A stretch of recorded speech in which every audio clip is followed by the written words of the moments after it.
Samsung washing machine E1 error code troubleshooting guide solution.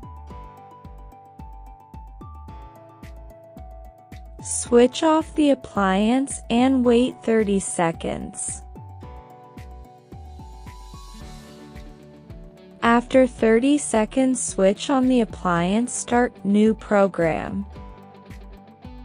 If shows this error again, remove top cover. Check water tap open or not. If water not open, open the water tap.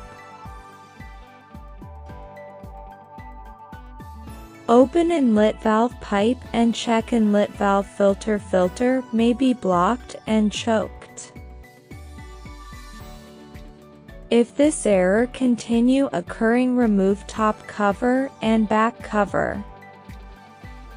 Check 220 voltage on inlet valve connector.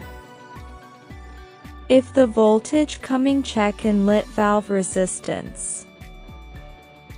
If resistance not okay, replace the inlet valve. Resistance not okay, replace the inlet valve. If voltage not coming on inlet valve connector, change PCB and harness.